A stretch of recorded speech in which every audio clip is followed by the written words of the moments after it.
Okay, let's start, folks. This is a sped up version of the video, which is also available in real time.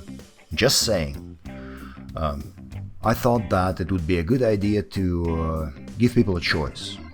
So this is sped up 10 times, exactly 10 times. And as you can see from the title in this video, we are making a human hand, we're sculpting rather a human hand in Zbrush from scratch. The full version of the video, which is 1 hour long, that version has also my commentaries, and I go more in depth about what I'm doing and why I'm doing it. But just as a brief overview for this sped up version of the video, we are building a hand, a human hand, in a dynamic pose in Zbrush from scratch using primitives. And that is a very, very important distinction, because you can approach these tasks, the task of making something very anatomically complicated in many different ways.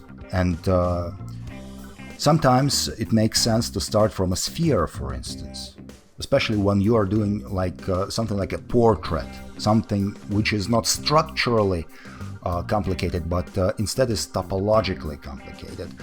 A human hand or any other part of human body, it is different. It is complicated in terms of its skeleton structure, its muscle structure, etc., etc. That's why it makes perfect sense to start with a set of primitives, because right now, well, I'm building the fingers, I'm building all the elements, individual digits, etc., etc. But the powerful thing about starting with primitives, it spawns from the fact that you can pose very easily this hand in this case, without restructuring the topology. Zbrush has very powerful topology restructuring tools. It has Zero Mesher, it has Dynamesh. You can also go in with manual retopology, etc., etc. And if we are talking about, because a hand is a unified object, and being a unified object, it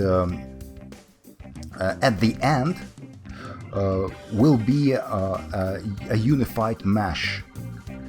And posing, for instance, you started with a sphere, you decided on a certain pose, you somehow managed to subtract, well, not subtract, but pull out the fingers, you use Dynamesh, etc., etc., and then you decide that you want to change the pose completely. That means quite a bit of resculpting, because once the pose changes, certain shapes also tend to change.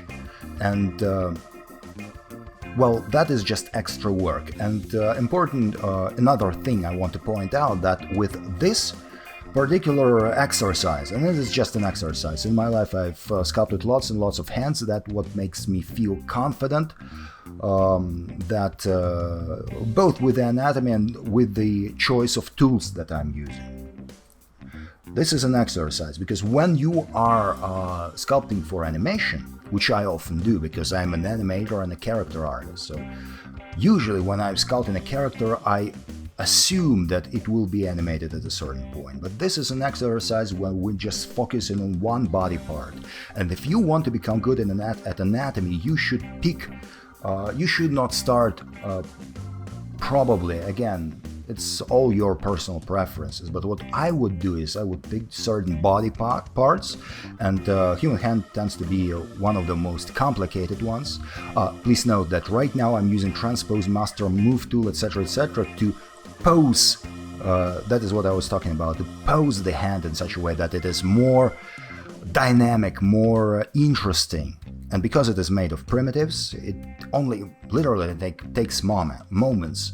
Later, I will collapse the whole geometry. I will do the Dynamesh, and I will do some sculpting on top of that. But right now, the fact that it is built of elements, that makes it very, very powerful method for sculpting anatomy. In the next video, we will continue and we will finalize the sculpt of the hand, and we will unify the mesh and start sculpting more detailed anatomy on top of that.